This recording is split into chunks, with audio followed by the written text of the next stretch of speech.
Vale, vamos a continuar por donde lo dejamos la anterior vez, en el punto 3.2 de atención. Me estuvieron preguntando ya bastante por los comentarios de YouTube o por correo y demás, incluso de temas de Patreon, de lo de la autoevaluación y, bueno, de preguntas de exámenes y tal, los archivos que subo. Que como son, como, claro, para entrar pues no puedes cogerlos directamente. Quería enseñarlos. Son preguntas de exámenes, preguntas de autoevaluación, y todas metidas dependiendo del tema, con la explicación de cada uno. Bueno, a ver, este por ejemplo es atención, y en cada una de ellas, pero por ejemplo para psicobiología también hay unas cuantas, porque casi siempre cuando queda un mes o por ahí ya subo exámenes, ya subo con las respuestas y demás, porque no, en la mayoría de los casos no, a lo mejor hay un año que sí tiene respuestas, pero otros no, unas están incorrectas o lo que se sube no es del todo fiable, entonces lo que voy haciendo es mirando todo, recapitulándolo y después buscándolo yo en el libro en caso de que no aparezca o que no sea viable la respuesta. Y después pues es eso, sumar preguntas de todo tipo, de autoevaluación, de cuestionarios, de exámenes, de todo lo que haya hecho el equipo docente anteriormente y que pueda servir como ejemplo de estudio para años siguientes o lo que sea. Y simplemente lo quería mostrarse un poquito por encima para que veáis el estilo de documento y demás. Todo esto, si escribís en el buscador directamente la pregunta que queréis o el tema que queréis, también os va a aparecer, porque está todo escrito. Entonces, ejemplos de preguntas en caso de que requieran imágenes, como es el caso de psicobiología, con la explicación de cada pregunta y demás. Y eso es un poco el estilo. Eso solamente es un ejemplo, solamente es psicobiología o atención, pero tengo bastantes más materias y esquemas, resúmenes, de todo un poco. Entonces simplemente era para que lo vierais un poco y ya. Porque me lo andaban preguntando y como que estaba respondiendo lo mismo varias veces. Entonces, si a alguien se le da por ver algún vídeo, pues ya lo puede saber. Vale, menos lío y eso. Vamos a continuar con el... Habíamos dado el tema 1, que es capítulo 0, le llaman en el libro, y ahora estamos en el capítulo 1, que sería el capítulo 2 de atención, que es la investigación sobre atención, lo que es la perspectiva histórica. Y nos quedamos por la mitad aproximadamente del tema. Entonces lo que vamos a hacer ahora son unas 20 páginas, creo, lo que queda aprox. Acabar este tema. Y así ya, el próximo día empezar por el tema 3. Vale, pues una vez dado el capítulo 0, vamos a este capítulo 1 que ya vamos por la mitad. Punto 3.2. Los efectos de la atención. La relación entre atención y percepción fue una de las primeras que captó el interés de los psicólogos experimentales. Por ejemplo, a finales del siglo XIX, Hermann von Helmholtz, en 1894, consideró que la atención era algo necesario para la percepción visual, ejerciendo él mismo como sujeto experimental y empleando un taquistoscopio, que es un aparato que permite presentaciones visuales de muy corta duración. Helmholtz visualizó durante brevísimos periodos de tiempo, a modo de un flash de luz, páginas con letras impresas que debían identificarse. Pronto observó que su atención podía dirigirse a una determinada región o zona de la página, con anterioridad a la presentación visual del estímulo. Y ello era así, a pesar de que sus ojos permanecían estáticos, fijando su mirada en un punto central. En palabras de Helmholtz, con cada descarga, es decir, con cada vez que el taquitoscopio iluminaba el estímulo, yo era capaz de dirigir mi percepción a otra zona del campo visual y leer las letras que allí se encontraban, incluso manteniendo mi mirada fija en el punto de fijación central. Helmholtz descubrió también que la atención disponía de ciertos límites, pues en ocasiones las letras próximas al punto de fijación central no eran percibidas automáticamente. Creo que mis observaciones demuestran que mediante una especie de intención voluntaria en la que no participan ni movimientos oculares, uno puede concentrar su atención en determinadas zonas periféricas de nuestro sistema nervioso y simultáneamente excluirlas de otras partes. Por su parte, Wundt sostuvo que la atención era una actividad interna que permitía aflorar las ideas en la consciencia según grados, adelantándose a las propuestas actuales. Wundt, 1907, argumentó también que el foco atencional podía estrecharse o ampliarse. En esencia, la atención conlleva tres componentes esenciales que afectan a las ideas: un incremento en la claridad de las ideas, un conjunto de sensaciones musculares que las acompañan pertenecientes a su misma modalidad sensorial, y determinados sentimientos que afloran junto con ellas. El término voluntarismo fue utilizado por Wundt en 1907 para describir su propia visión de la psicología, en la que se enfatizaba la volición, el estudio de las decisiones y las elecciones conscientes. El voluntarismo psicológico considera que los procesos volitivos, junto con sus sentimientos, sensaciones e ideas, son el fundamento de todos los procesos conscientes. Como tal, cualquier deseo o volición es un fenómeno complejo que dispone de su propio significado e incluye diferentes tipos de elementos psíquicos. Autores como Lotz, de 1885, no aceptaron la visión de que la atención es simplemente una iluminación intensa del contenido de las ideas. En su lugar, entendía que la atención consciente podía manifestarse en diversos grados. Observó que los procesos de más bajo nivel, tal como la simple experiencia sensorial, no siempre se acompañaban de procesos de alto nivel que participaban en la comparación de relaciones entre sensaciones simples o entre estas y las experiencias previas. Así, diversos grados de atención, por entre corchetes, pueden distinguirse en nuestra conciencia. Podemos concebir la idea en sí misma junto con su propia naturaleza. También la conexión de dicha idea con otras ideas y, finalmente, la importancia de dicha idea para nuestra vida personal.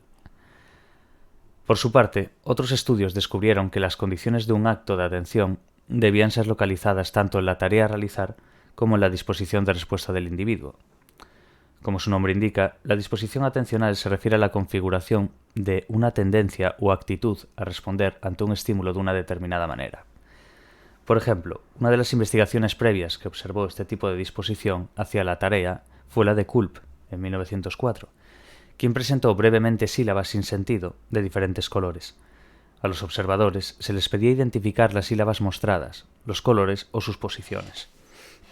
Imagino que este ya lo conoceréis, por se cita alguna que otra vez también. Los resultados demostraron que la ejecución fue buena cuando los observadores realizaban la tarea para la que fueron instruidos, por ejemplo, identificar las sílabas.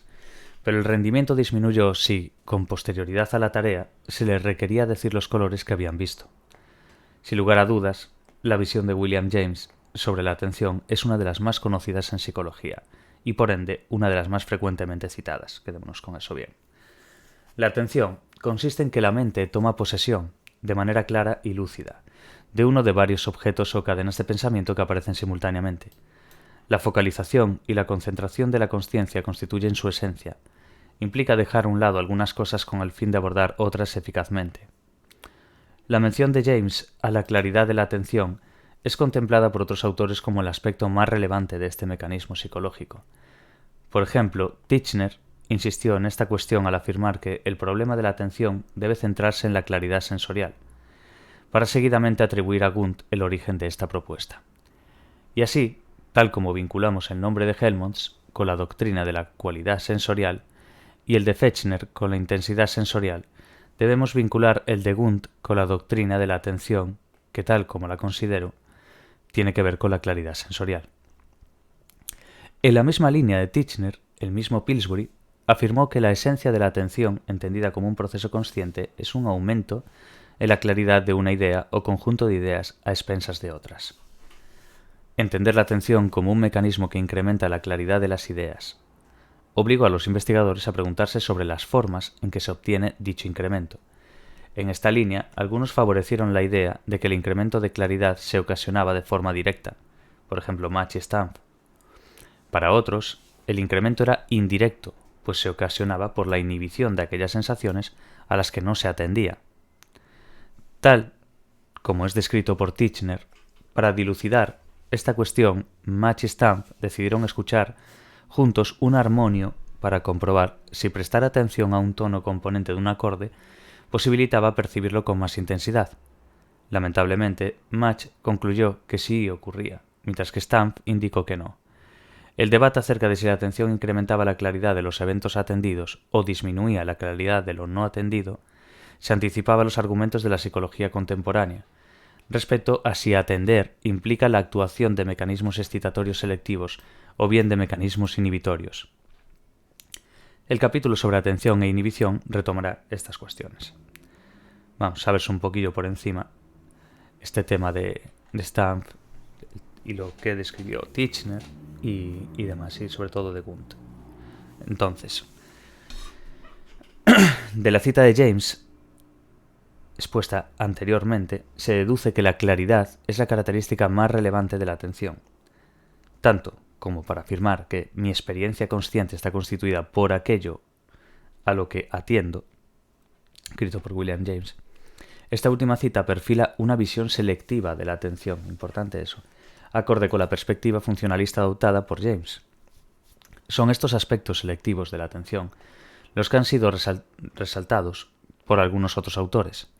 La atención se refiere específicamente al carácter selectivo de los procesos organizativos, que permiten destacar grupos particulares de elementos sensoriales frente a otros.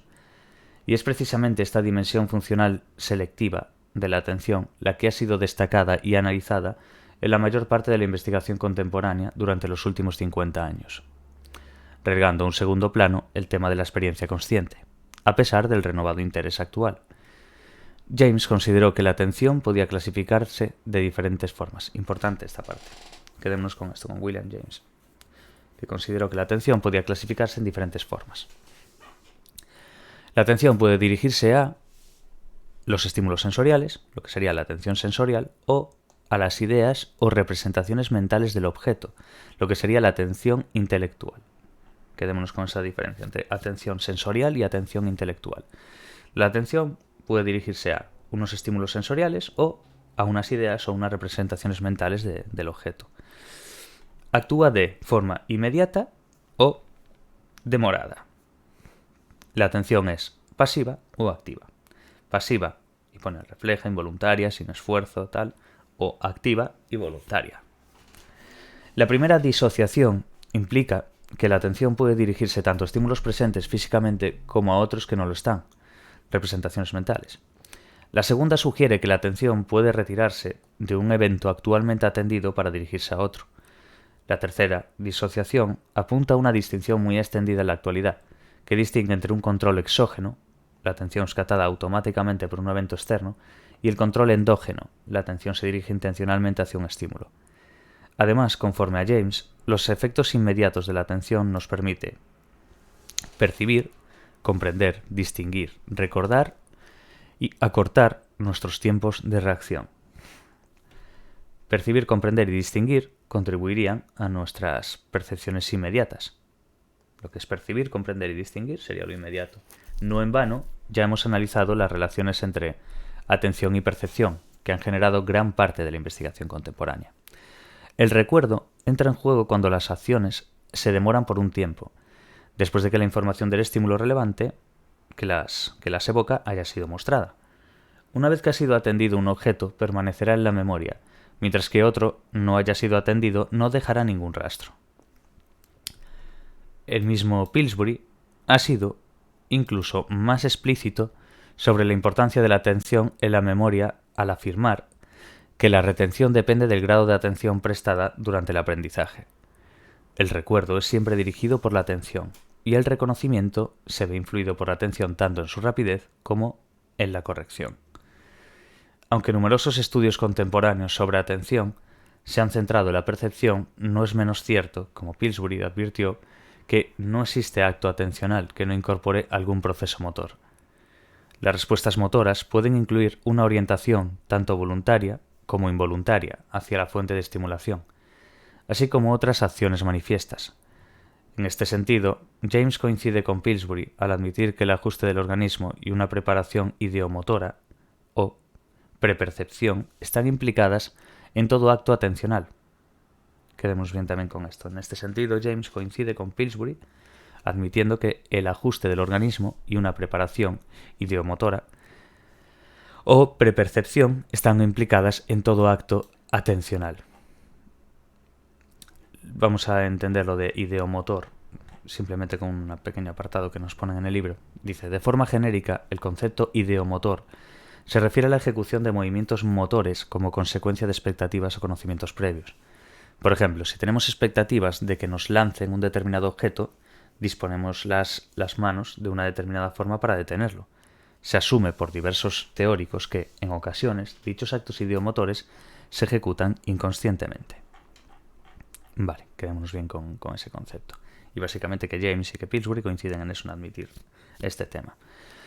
El ajuste orgánico se refiere a la acomodación o ajuste de los órganos sensoriales, mientras que la preparación ideomotora tiene que ver con la preparación anticipatoria proveniente de centros ideomotores, que tiene relación con el objeto al que se va a prestar atención.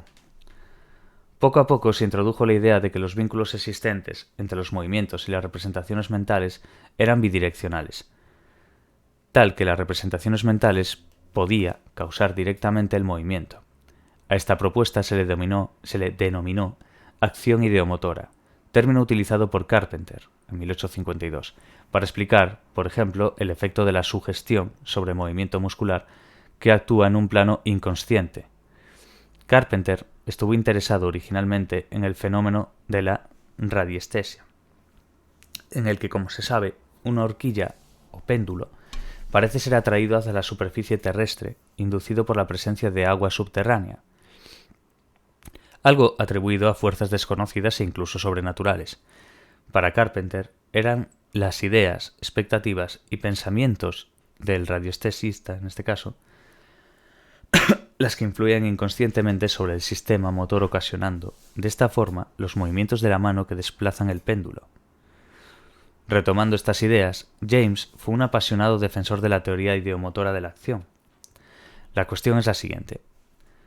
La simple idea de un movimiento es un antecedente mental suficiente que puede decidir su ejecución, o tal vez debiera descubrirse alguna otra forma de antecedente en términos de disposición, decisión, consentimiento, mandato volitivo o cualquier otro fenómeno mental antes de que el movimiento pueda ocurrir.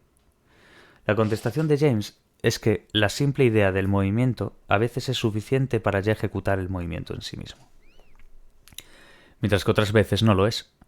Cuando el movimiento sigue de forma inmediata a la noción de sí mismo existe en la mente, estamos ante una acción ideomotora. Estas teorías ideomotoras de la acción han sido defendidas de forma más reciente por diversos investigadores. Finalmente, en la actualidad existe la idea de que si una tarea requiere atención, entonces interferirá con la ejecución de otra tarea que también requiere atención. Binet, en 1890, fue uno de los primeros en sugerir que la atención podría entenderse en términos de interferencia. Por ejemplo, demostró que una tarea de suma mental interferiría sobre otra tarea en la que se debía presionar, siguiendo un ritmo temporal, una pequeña pelota de goma. Sin embargo, no aparecería interferencia cuando el sujeto no debía controlar ni el ritmo ni las presiones sobre la pelota. Otra experiencia demostró que no se podía mantener una presión constante sobre un objeto si se requería otra tarea mental simultánea, lo que también apuntaba a la existencia de una relación, ya descrita anteriormente, entre atención y acción motora. En conclusión, si en torno a 1860 la aproximación filosófica denominó el estudio de la psicología en general y el de la atención en particular, desde 1860 hasta 1909 el estudio de la atención experimentó una progresiva transformación, tal como ocurrió en toda la psicología, tendiendo hacia la incorporación de investigaciones científicas, con amplia presencia de trabajos experimentales. Hacia 1909 ya habían sido descubiertos e investigados numerosos fenómenos que atañen a la psicología de la atención contemporánea, convirtiéndose la atención en uno de los campos más relevantes de la psicología. A pesar de este desarrollo, Ribot en 1890 afirmó en su libro que los psicólogos habían puesto mucho esfuerzo en el estudio de los efectos de la atención, pero muy poco en el análisis de sus mecanismos. Desafortunadamente, la aparición del conductismo como corriente dominante de la psicología durante el siguiente periodo ocasionó, al menos en Estados Unidos, que el estudio exhaustivo de los mecanismos atencionales tuvieran que esperar hasta mediados del siglo XX. Importante el tema de las fechas, básicamente porque en las preguntas estas que os comentaba de autoevaluación y de exámenes y demás, habla mucho de los periodos. Por ejemplo, de 1860 a 1909, y luego como de 1909 en adelante, y después cómo saber que cuando vino el conductismo, cuando llegó el conductismo, esa corriente dominante, quiero decir, de conductismo en la psicología, al menos en Estados Unidos, pues hacía que lo que serían los mecanismos atencionales pues tuviesen que esperar hasta llegar a los mediados de siglo, que básicamente es los periodos que vamos a ir viendo ahora en adelante. Vale, el periodo desde 1910 hasta 1949. Se suele leer con frecuencia que la investigación sobre atención fue prácticamente inexistente durante el periodo de 1910 y 1949. Quedémonos con eso. Pero ahora, algunos afirmaron que desde la Primera Guerra Mundial hasta la década de los 60 no hubo investigación sobre atención, o que la investigación sobre atención prácticamente desapareció por completo desde 1930 en adelante. Otros concluyeron que durante muchos años apenas se realizaron trabajos sobre atención, aunque desde mediados de los años 50 del siglo XX emergió un renovado interés por el problema. Sin embargo, autores como Lobby, 1983, disienten de las opiniones expuestas, enfatizando que la investigación sobre atención nunca fue abandonada en este periodo, aunque sí que se incrementó posteriormente con el advenimiento de la psicología cognitiva más contemporánea. En una recopilación de trabajos, Lobby localizó el número de publicaciones sobre atención, listados en los Psychology Abstract, y en su antecesor, Psychology Index, en intervalos de 5 años, desde 1910 hasta 1960, como se observa en la tabla 1.1 que vamos a ver. Las publicaciones sobre atención y sus ámbitos relacionados fueron habituales durante esas 5 décadas, y aunque disminuyeron en el intervalo de 1945 al 55.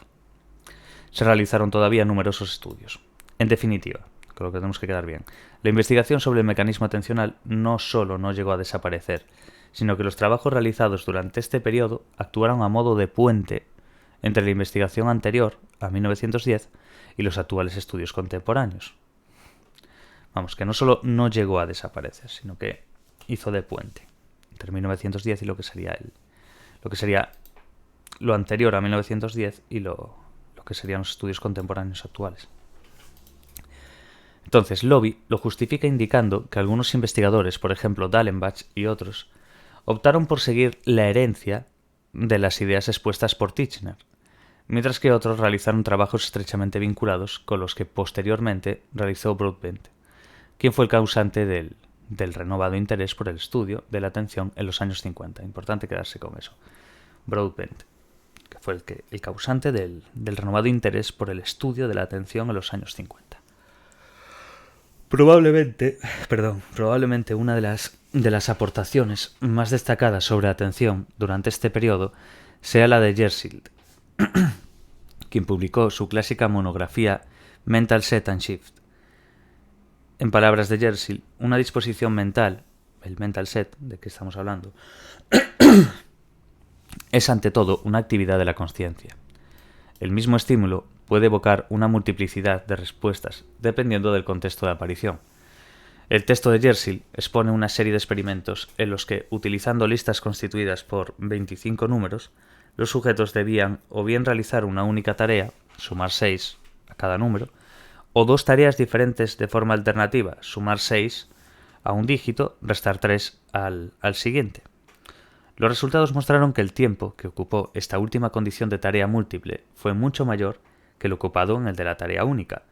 Sorprendentemente, aunque este trabajo durante años no generó demasiadas expectativas, a partir de mediados de los 90 se produjo un renovado interés en el fenómeno del coste por cambio de tareas, convirtiendo este tema en uno de los más relevantes en la investigación sobre atención, de tal manera que la revista Psychology Research en el año 2000 le dedicó un número especial.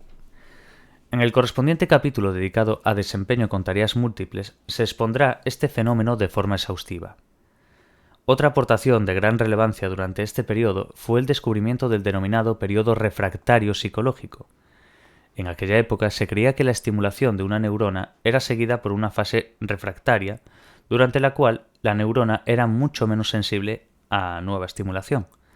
Con esta idea, Telford, en 1931, realizó un experimento para dar respuesta a las siguientes cuestiones. ¿Sería posible que una respuesta voluntaria, un juicio o un proceso asociativo simple pudiera ocasionar en el organismo algún tipo de efecto, a modo de barrera o periodo refractario, que lo previniera ante la posibilidad de una repetición inmediata? Para comprobarlo, Telford diseñó una tarea de tiempo de reacción simple, en la que los sujetos debían presionar un pulsador cuando escucharan un tono. 2. El intervalo entre tonos sucesivos se manipuló entre medio, 1, 2 y 4 segundos. Los resultados indicaron que las respuestas fueron significativamente más lentas con intervalos entre tonos cortos y más rápidas con intervalos largos. El hecho de que el tiempo de reacción ante un segundo estímulo fuera más elevado cuando el intervalo entre presentaciones estimulares se acortara ha sido un fenómeno estudiado desde entonces. El análisis del periodo refractario psicológico ha sido objeto de investigación y desarrollo teórico constante durante los últimos 50 años, y como tal se estudiará con detalle en el capítulo correspondiente. Finalmente, J.R. Stroop, que ya conoceréis también posiblemente, publicó lo que sin lugar a dudas constituye uno de los trabajos más citados en psicología. Esto es bastante importante. En él se demuestra cómo la información que es irrelevante para realizar una tarea puede llegar a afectar seriamente a la misma. Stroop confeccionó una lista de 100 palabras con nombres de colores, cuya tinta de impresión no coincidía con el color denominado por la palabra. Los sujetos debían limitarse a decir en voz alta el color de la tinta e ignorar por completo el significado de la palabra. Se descubrió que los sujetos tardaron una media de 110 segundos en completar esta tarea, en comparación con los 63 segundos que ocupaba nombrar el color de unos cuadritos.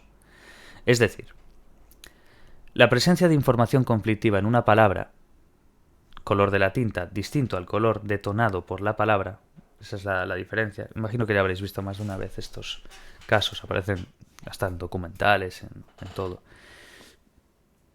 Hizo que casi se doblara el tiempo dedicado a la tarea de nombrar el color de la tinta. ¿Veis la diferencia entre 110 segundos por completar esta tarea en particular del Stroop y los 63 segundos que tardarías en nombrar simplemente el color de unos cuadritos? Vamos, que es el doble de tiempo. ¿Por qué? Porque hay ese conflicto. Esa información conflictiva en una palabra. Entonces, desde entonces este efecto se conoce como el efecto Stroop y es uno de los más populares en psicología.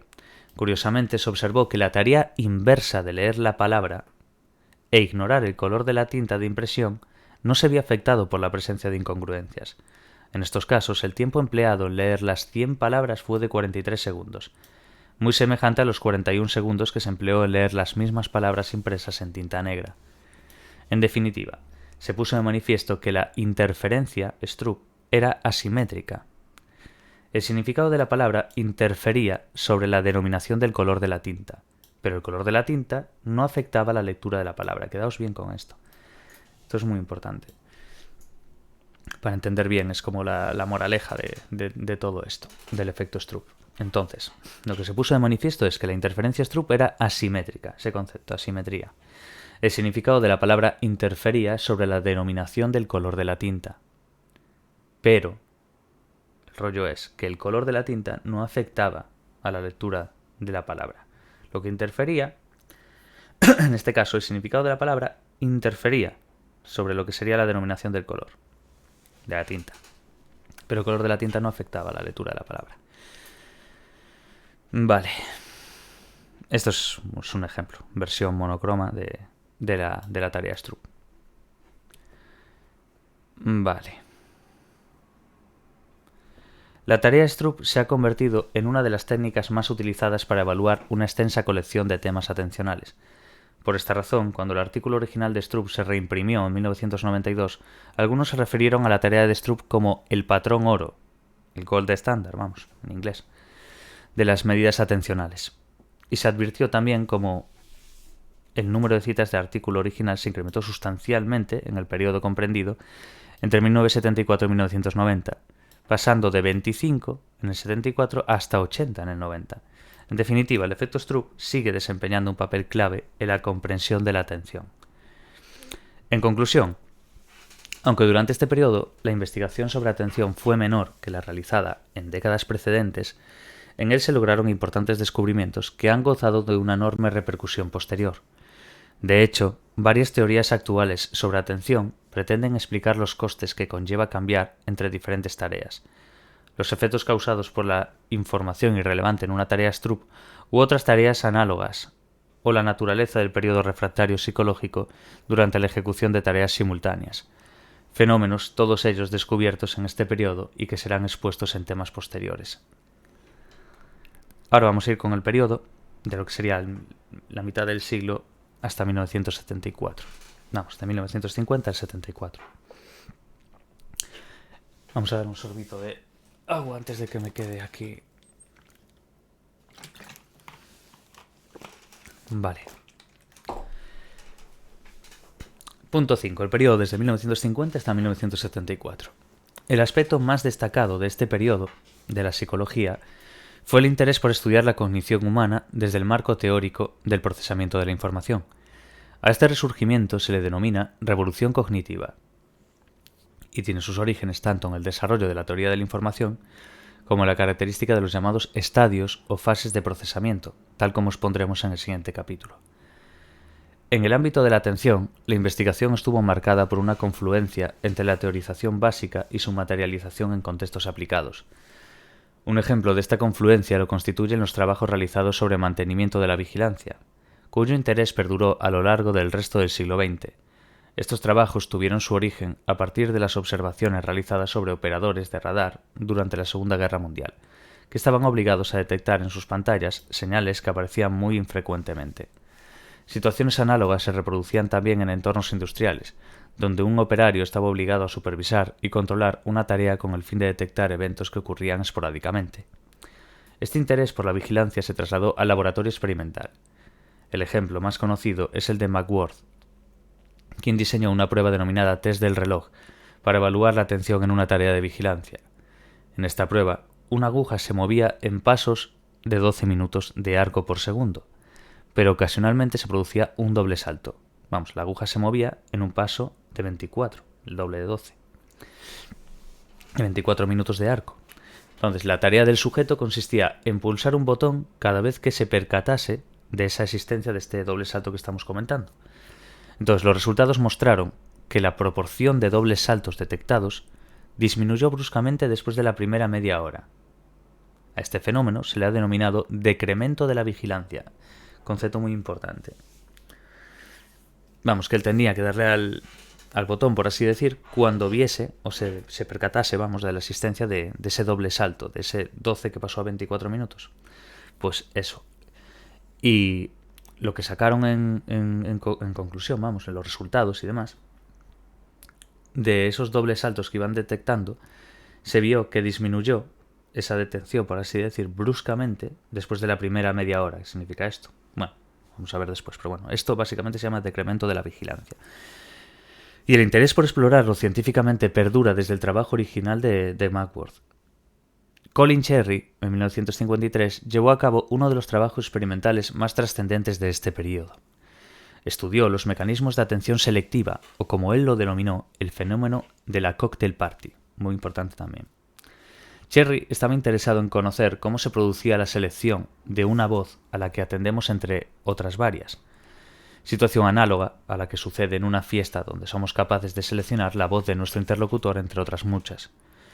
En concreto, le interesó qué tipo de información podía ser recordada de los mensajes no atendidos. Para ello, diseñó un procedimiento denominado escucha dicótica, en el que se presentaba en cada oído, a través de auriculares, un mensaje diferente. Los sujetos debían sombrear o decir en voz alta el mensaje escuchado por un canal, oído, e ignorar el mensaje presentado por el otro canal. Tarea relativamente sencilla de realizar. El interés, como dijimos, residía en analizar qué sucedía con la información del mensaje no atendido. Cuando a los sujetos se les interrogó sobre ciertas propiedades del mismo, se descubrió que no eran capaces de indicar nada acerca de su significado, ni tampoco fueron conscientes de un cambio en el idioma utilizado, pasando del inglés, su lengua nativa, al alemán. Sin embargo, si fueron capaces de detectar algunas características físicas, como cambios en la voz del narrador, que cambiaba en un determinado momento de hombre a mujer. Donald Broadbent, en el 1958, realizó un experimento parecido al de Cherry, con resultados similares, utilizando también una tarea de escucha dicótica. Presentó 3 dígitos en un oído, uno tras otro, y simultáneamente otros 3 dígitos en el otro oído. La tarea de los sujetos fue simplemente recordarlos. Analizando la ejecución, se observó que los sujetos tendían a recordar primero los dígitos de un oído, seguidos por los dígitos del otro oído. Para explicar su descubrimiento y también el de Cherry, Broadbent desarrolló lo que ha pasado a ser el primer modelo científico formalizado sobre atención, el denominado modelo o teoría del filtro. Se explicará en detalle en un capítulo posterior. Este modelo considera el sistema nervioso como un canal de comunicación que dispone de capacidad limitada.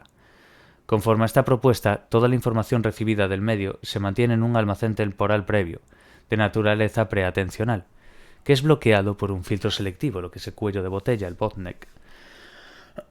Solo aquellos estímulos que compartan ciertas características físicas, por ejemplo la misma localización espacial, atravesarán este filtro selectivo y accederán a una nueva estructura posterior, de capacidad limitada, donde serán atendidos e identificados. En definitiva, la teoría del filtro original propone que los mensajes que no son atendidos, porque no son capaces de atravesar el filtro, nunca pueden ser identificados.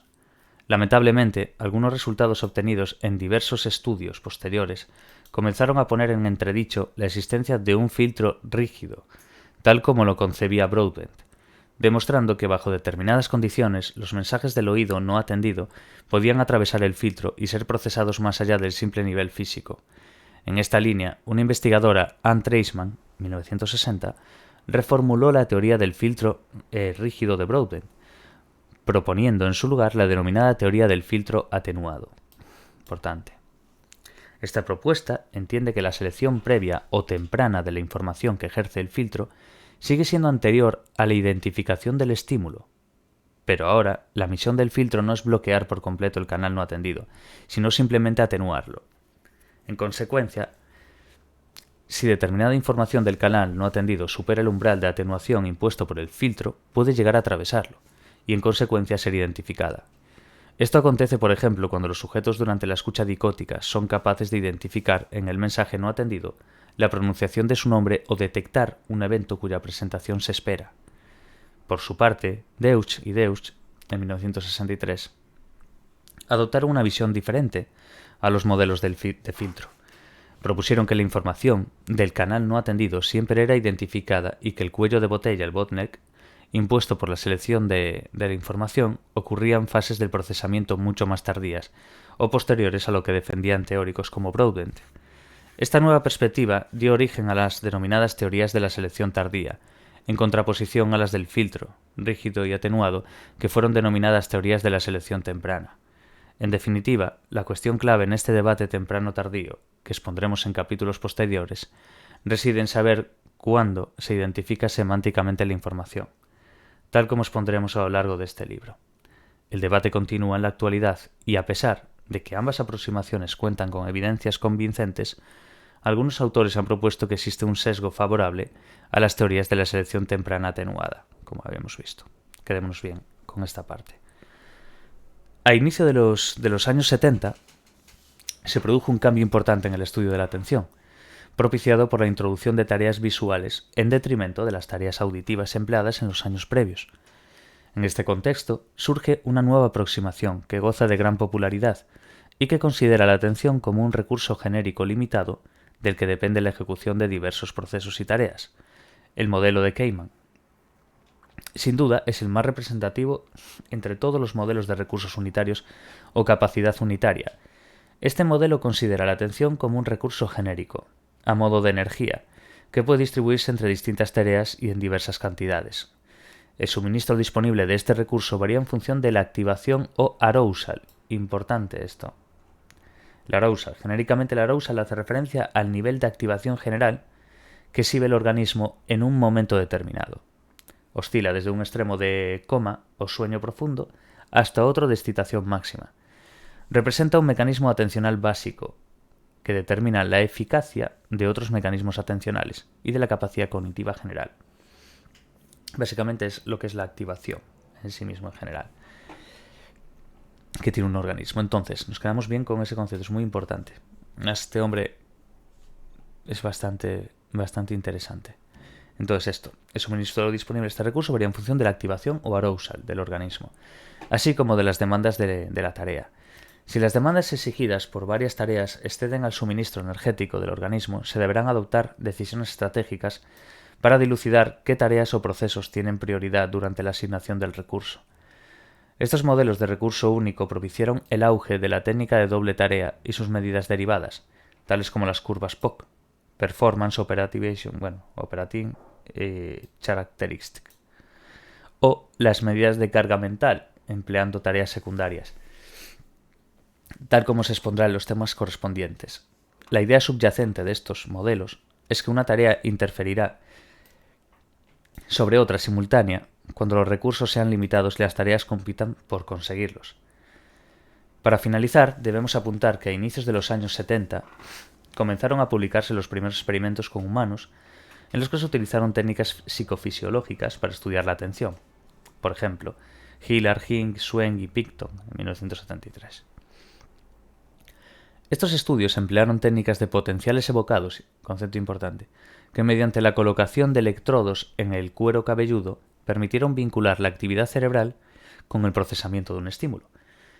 La diferencia entre las características de los potenciales evocados obtenidos bajo diferentes condiciones, por ejemplo, cuando se atiende a un estímulo versus cuando no se atiende, permitía obtener evidencias sobre la naturaleza de los mecanismos cerebrales subyacentes al procesamiento de los estímulos. En conclusión, la investigación durante este periodo generó abundante conocimiento acerca de los mecanismos atencionales, muy especialmente sobre atención auditiva. La aportación más destacada fue el surgimiento de numerosos modelos teóricos sobre la atención, elaborados bajo el marco teórico del procesamiento de la información, cuyo inicio lo marcó la propuesta de Broadbent en 1958 y su teoría del filtro. La materialización de estos modelos, su desarrollo y comprobación empírica propició un avance significativo de nuestro conocimiento sobre el mecanismo atencional. Punto 6. Desde 1975 hasta la actualidad. Durante el último cuarto del siglo XX hasta la actualidad, la investigación en torno a la atención se ha incrementado de forma espectacular. Quedémonos bien con esto porque es típica pregunta también saber cuándo se vuelve a dar bastante más lo que es la investigación en torno a la atención. En la tabla 1.1 puede observarse que el número de artículos que incluye la palabra atención en su título ascendió a más de 3.000 entre 1996 y el año 2000. Los científicos continuaron realizando experimentos conductuales y psicofisiológicos encaminados a comprobar muchas de las tareas, asuntos y fenómenos explorados previamente, que coexistieron con otros fenómenos y cuestiones de nueva aparición. Los modelos de recurso unitario, que surgieron a inicios de los 70, dieron paso a los modelos de recursos múltiples en la última parte de la década. Los expondremos en el capítulo sobre carga mental y consciencia situacional. Estas nuevas propuestas emergieron al observarse en varios estudios que es más sencillo ejecutar dos tareas simultáneas cuando sus respectivos estímulos y respuestas no pertenecen a la misma modalidad sensorial que cuando sí lo hacen. Importante esto. Estas nuevas propuestas, volvemos a repetir, emergieron al observarse que en varios estudios que es más sencillo ejecutar dos tareas simultáneamente cuando sus respectivos estímulos y respuestas no pertenecen a la misma modalidad sensorial que cuando sí lo hacen. Por ejemplo, el rendimiento es mejor cuando una tarea es verbal y la otra visioespacial, que cuando ambas son del mismo tipo. Inspirados por estas observaciones, Nabon y Cooper propusieron que la atención podía entenderse mucho mejor como un conjunto de recursos múltiples, diferenciados que como un recurso general e inespecífico. Los principios del enfoque de los recursos múltiples fueron aplicados por Wickness al ámbito del factor humano. Propuso que existen diferentes recursos atencionales para diferentes modalidades sensoriales, diferentes modos de codificación de la información y distintas formas de respuesta.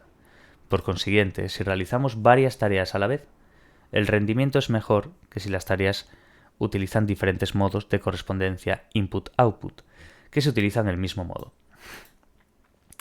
El enfoque de los recursos múltiples ha sido criticado por ser demasiado flexible, pues para dar cuenta de los resultados obtenidos en varias investigaciones propone arbitrariamente la existencia de recursos específicos ad hoc. Una distinción relevante de este periodo disocia entre una perspectiva atencional centrada en el espacio, space-based, y otra centrada en el objeto, object-based. La orientación que entiende la atención centrada en el espacio la ha contemplado de forma metafórica como una especie de foco de luz, un spotlight, en inglés, que se desplaza iluminando diversas zonas del campo visual. Este foco atencional puede ser en principio totalmente independiente de la dirección de la mirada, algo que ya sabemos fue propuesto muchos años antes por von Helmholtz. Numerosos estudios han demostrado que cuando una señal indica la posición en la que pueda aparecer un estímulo, se genera alrededor de dicha posición un gradiente espacial, tal que los estímulos que residen en este foco atencional son procesados más eficazmente que aquellos otros más alejados. Estos experimentos han manipulado dos tipos de señales, exógenas y endógenas, que pueden dirigir el movimiento del foco atencional de forma igualmente eficaz. Una señal exógena es un evento externo, por ejemplo la aparición súbita de un estímulo periférico, que dirige involuntariamente el foco atencional del sujeto hacia dicha localización, si el estímulo se presenta en la ubicación señalada. Las señales exógenas producen una rápida captura atencional, que beneficia el rendimiento del sujeto, aunque sus efectos se disipan rápidamente. Alternativamente, una señal endógena se refiere a menudo a un símbolo que debe ser previamente interpretado antes de que ocasione un cambio voluntario o intencional en la atención hacia la localización designada. Por ejemplo, una flecha que apunta en una dirección, al tener que ser interpretadas las señales endógenas, tardan más tiempo que las exógenas en iniciar el control atencional. Sin embargo, sus efectos sobre el rendimiento son más sostenidos y no se desvanecen de inmediato, sugiriendo que existe un control consciente e intencional del foco atencional. Una variación de la metáfora del foco la constituye la teoría de la integración de características. Esta teoría pretende explicar los resultados obtenidos en tareas de búsqueda visual, en las que los sujetos deben detectar si un determinado estímulo relevante, target, está o no presente entre un conjunto de estímulos irrelevantes, distractores.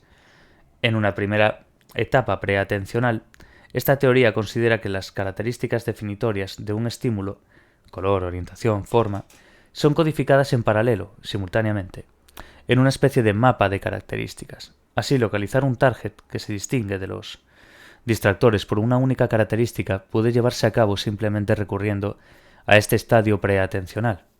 Por ejemplo, buscar una T roja en múltiples Ts verdes.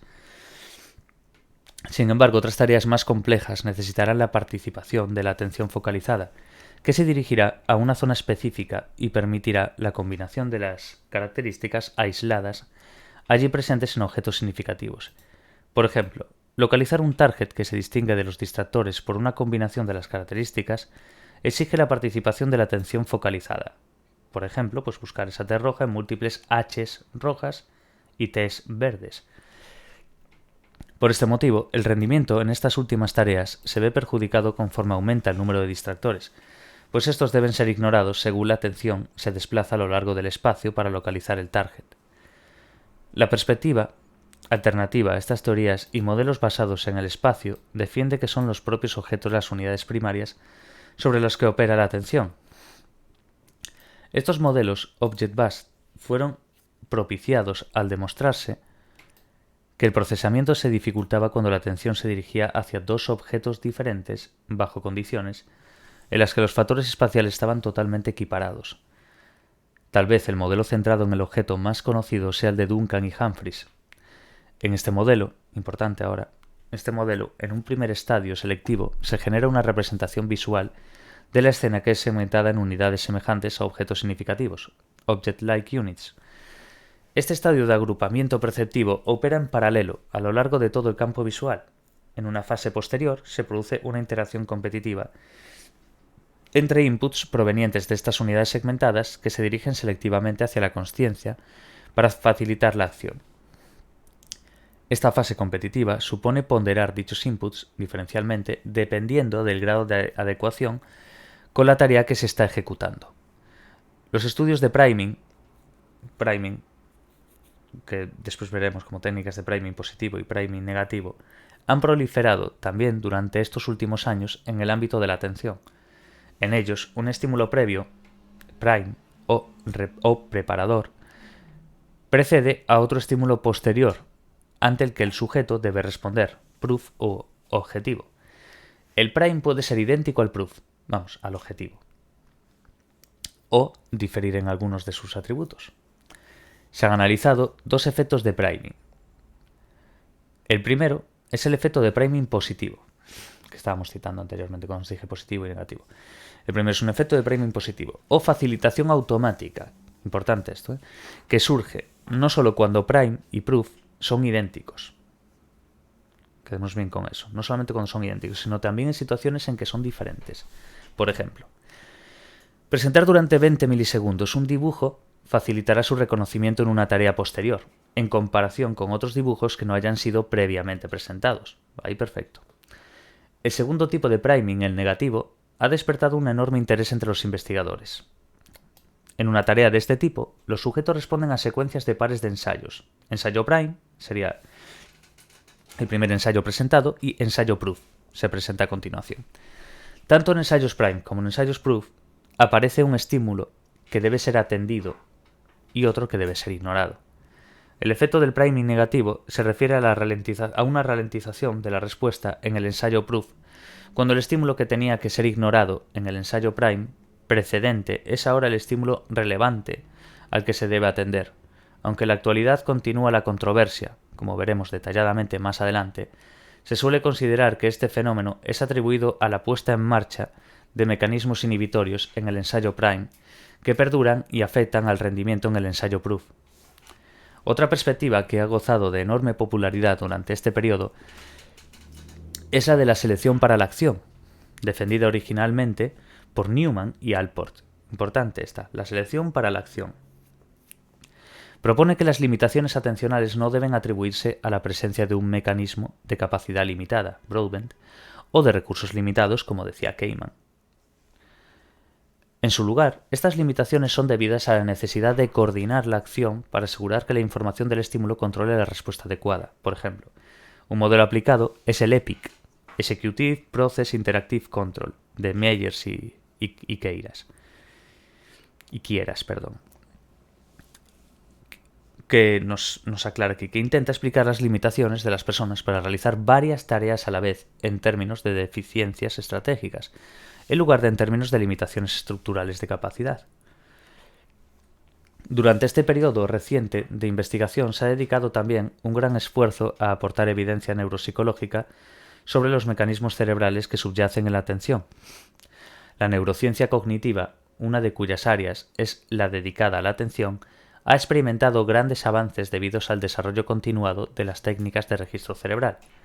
Entre estas podemos citar el uso de los potenciales evocados, lo que decíamos antes, la tomografía por emisión de positrones o la resonancia magnética funcional que conocemos todos. Estas técnicas, que se describirán en el siguiente capítulo, permiten registrar la actividad de las diferentes regiones cerebrales durante la ejecución de diversas tareas. Las aportaciones conjuntas de la investigación neuropsicológica y de la investigación conductual son las que permiten avanzar de una manera mucho más significativa, si cabe, en el estudio científico de la atención. Finalmente, en estas últimas décadas se han producido avances destacados al trasladar las teorías y metodologías de la psicología de la atención al ámbito aplicado. Aunque las aplicaciones de la psicología de la atención son numerosas, resulta obligado destacar dos áreas principales. La primera tiene que ver con la ergonomía en su más amplio sentido, abarcando desde el estudio de la interacción hombre-máquina a la mejora de las condiciones del puesto de trabajo. Algunos ejemplos incluyen el estudio de la carga mental impuesta por una tarea y el análisis de la consciencia situacional o comprensión por parte de una persona de la situación concreta en la que se encuentra inmerso. En ambos casos, se ha desarrollado sofisticadas técnicas de evaluación que expondremos oportunamente. La segunda área, aplicada, tiene que ver con la neuropsicología clínica, que se ha beneficiado sustancialmente de la aplicación de modelos cognitivos y métodos experimentales para describir e investigar las funciones atencionales alteradas en pacientes con daño cerebral. Vale, pues hasta aquí nos quedamos con el tema. Aquí hay un pequeño resumen que si queréis leer, pero bueno, no tiene relevancia alguna. Lo importante es que leáis bien el tema y después, si queréis, pues le echáis un ojito al resumen, nada, que es una hoja. Pero básicamente nos tenemos que quedar bien con este concepto histórico, porque básicamente es un tema que repasa la investigación sobre la atención, pero desde una perspectiva histórica. Entonces tenemos que quedarnos bien con ciertos nombres de ciertas personas, con sus ensayos, con lo que va ejecutando cada uno, con sus obras, con una serie de cuestiones. Y entender cómo fue cambiando ese proceso atencional, cómo en algunos momentos históricos no se le dio ningún tipo de relevancia, por así decir, o se le daba muy poca, y después cómo sirvió de puente, y después cómo en la actualidad se volvió, después de los años 70 y demás, cómo volvió a resurgir y a darse un interés mucho mayor. Entonces tenemos que quedarnos bien con eso. Mi consejo también es, para el que lo quiera aceptar o no, es que conforme se acabe un tema, intentar mirar unas preguntas de exámenes referentes a ese tema, de autoevaluación, de lo que sea, las preguntas de las fuentes que vosotros penséis que os va a ir mejor. Y nada, básicamente esto sería el final de este tema.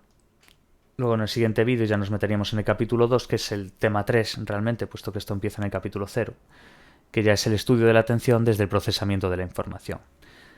Así que mucho ánimo y a seguir.